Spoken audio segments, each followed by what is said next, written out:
श्रीमद् भगवद गीता के छठे अध्याय का महात्म्य। श्री भगवान कहते हैं, सुमुखी, अब मैं छठे अध्याय का महात्म्य बतलाता हूँ, जिसे सुनने वाले मनुष्यों के लिए मुक्ति करतलगत हो जाती है। गोदावरी नदी के तट पर प्रतिष्ठानपुर नामक एक विशाल नगर है, जहाँ मैं पिपलेश के नाम से विख्यात होकर रहता हूँ। उस नगर में जानश्रुति नामक एक राजा रहते थे, जो भूमंडल की प्रजा को अत्यंत प्रिय थे। उनका प्रताप मार्तंड मंडल के प्रचंड तेज के समान जान पड़ता था। प्रतिदिन होने वाले उनके यज्ञ के धुएं से नंदनवन के कल्पवृक्ष इस प्रकार काले पड़ गए थे, मानो राजा की असाधारण दानशीलता देखकर वे लज्जित हो गए हों। उनके यज्ञ में प्राप्त पुरोडाश के रसास्वादन में सदा आसक्त होने के कारण देवता लोग कभी प्रतिष्ठानपुर को छोड़कर बाहर नहीं जाते थे। उनके दान के समय छोड़े हुए जल की धारा प्रताप रूपी तेज और यज्ञ के धूमों से पुष्ट होकर मेघ ठीक समय पर वर्षा करते थे। उस राजा के शासनकाल में इतियों खेती में होने वाले 6 प्रकार के उपद्रवों के लिए कहीं थोड़ा भी स्थान नहीं मिलता था और अच्छी नीतियों का सर्वत्र प्रसार होता था। वे बावली, कुएं और पोखरे खुदवाने के बहाने मानो प्रतिदिन पृथ्वी के भीतर की निधियों का अवलोकन करते थे।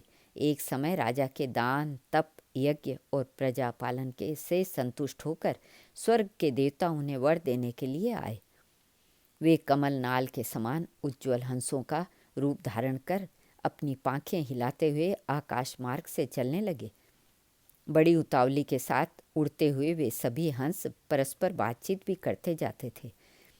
उनमें से भद्राश्व आदि 2-3 हंस वेग से उड़कर आगे निकल गए। तब पीछे वाले हंसों ने आगे जाने वालों को संबोधित करके कहा, अरे भाई भद्राश्व, तुम लोग वेग से चलकर आगे क्यों हो गए हो? यह मार्ग बड़ा दुर्गम है, इसमें हम सबको एक साथ मिलकर चलना चाहिए। क्या तुम्हें दिखलाई नहीं देता? यह सामने ही पुण्य मूर्ति महाराज जानश्रुति का तेज पुंज अत्यंत स्पष्ट रूप से प्रकाशमान हो रहा है। उस तेज से भस्म होने की आशंका है, अतः सावधान होकर चलना चाहिए। पीछे वाले हंसों के ये वचन सुनकर आगे वाले हंस पड़े और उच्च स्वर से उनकी बातों की अवहेलना करते हुए बोले, अरे भाई, क्या इस राजा जानश्रुति का तेज ब्रह्मवादी महात्मा रैक्क के तेज से भी अधिक तीव्र है? हंसों की बातें सुनकर राजा जानश्रुति अपने ऊंचे महल की छत से उतर गए और सुखपूर्वक आसन पर विराजमान हो अपने सारथी को बुलाकर बोले, जाओ महात्मा रैक्क को यहाँ ले आओ। राजा का यह अमृत के समान वचन सुनकर मह नामक सारथी प्रसन्नता प्रकट करता हुआ नगर से बाहर निकला। सबसे पहले उसने मुक्तिदायिनी काशीपुरी की यात्रा की, जहाँ जगत के स्वामी भगवान विश्वनाथ मनुष्यों को उपदेश दिया करते हैं। उसके बाद वह गया क्षेत्र में पहुंचा। वहाँ प्रफुल्ल नेत्रों वाले भगवान गदाधर संपूर्ण लोकों का उद्धार करने के लिए निवास करते हैं। तदंतर नाना तीर्थों में भ्रमण करता हुआ सारथी पापनाशिनी मथुरापुरी में गया। यह भगवान श्री कृष्ण का आदि स्थान है, जो परम महान एवं मोक्ष प्रदान करने वाला है। वेद और शास्त्रों में वह तीर्थ त्रिभुवन पति भगवान गोविंद के अवतार स्थान के नाम से प्रसिद्ध है। नाना देवता और महर्षि उनका सेवन करते हैं। मथुरा नगर कालिंदी यमुना के किनारे शोभा पाता है। उसकी आकृति अर्धचंद्र के समान प्रतीत होती है। वह सब तीर्थों के निवास से परिपूर्ण है। परम आनंद प्रदान करने के कारण सुंदर प्रतीत होता है। गोवर्धन पर्वत के होने से मथुरा मंडल की शोभा और भी बढ़ गई है। वह पवित्र वृक्षों और लताओं से आवृत है। उसमें 12 वन हैं। वह परम पुण्यमय तथा सबको विश्राम देने वाले श्रुतियों के सारभूत भगवान श्री कृष्ण की आधार भूमि है। तत्पश्चात मथुरा से पश्चिम और उत्तर दिशा की ओर बहुत दूर तक जाने पर सारथी को कश्मीर नामक नगर दिखाई दिया, जहाँ शंख के समान उज्ज्वल गगनचुंबी महलों की पंक्तियाँ भगवान शंकर के अट्टहास की भांति शोभा पाती है।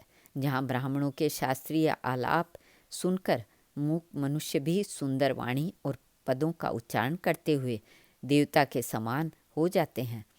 जहाँ निरंतर होने वाले यज्ञ धूम से व्याप्त होने के कारण आकाशमंडल मेघों से धुलते रहने पर भी अपनी कालिमा नहीं छोड़ता। जहाँ उपाध्याय के पास आकर छात्र जन्मकालीन अभ्यास से ही संपूर्ण कलाएं स्वतः पढ़ लेते हैं, तथा जहाँ मणिकेश्वर नाम से प्रसिद्ध भगवान चंद्रशेखर देहधारियों को वरदान देने के लिए नित्य निवास करते हैं।